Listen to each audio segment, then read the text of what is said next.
Today's big show is going to focus on language and culture.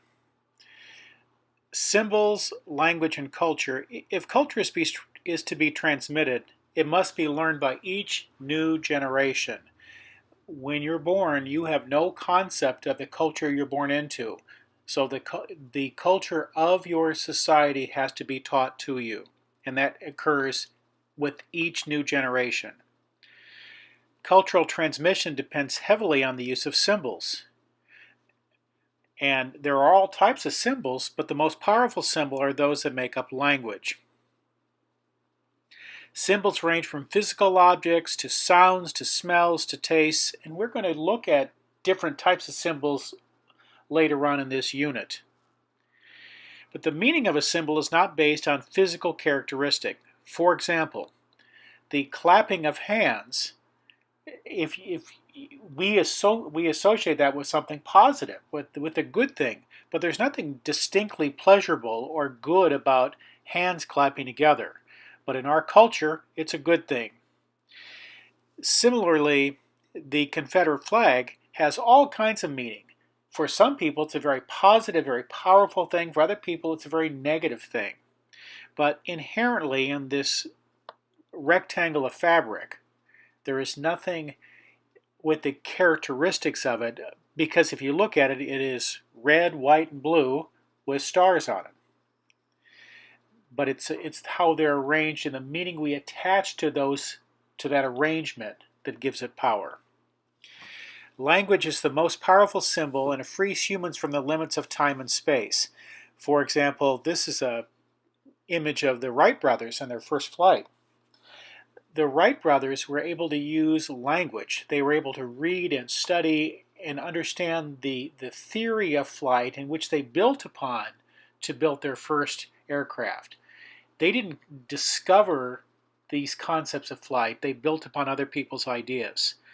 Language allows humans to pass on their experiences, ideas, and knowledge to others. For example, we can teach children about the dangers of fire without actually having them burned. We can teach them, try to keep them safe. The hypothesis of linguistic relativity states that our ideas of reality depend largely on language. How we perceive the world is significantly impacted by the language we have.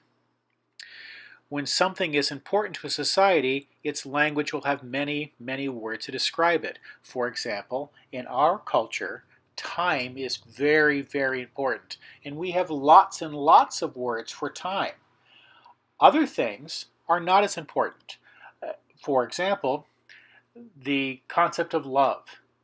Greek has 5 different words for love, like philo, which is like for brotherly love, or more of a fraternal love, where you might have for a sibling. Compare that to agape, which is a love in which you would willingly self-sacrifice with no expectation of anything in return. They have many more subtle nuances to these different words for love than we have in English. But for time, we have lots and lots of words.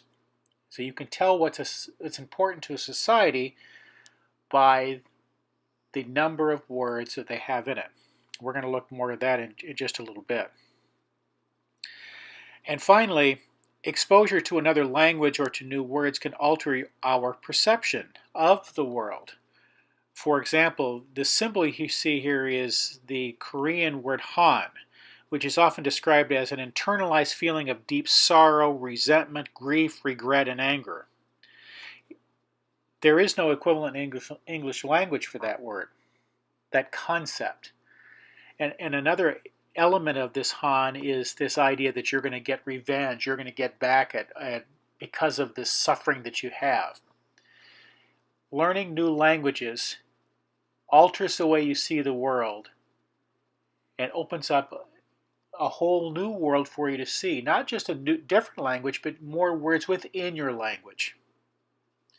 And that's your big show on language and culture.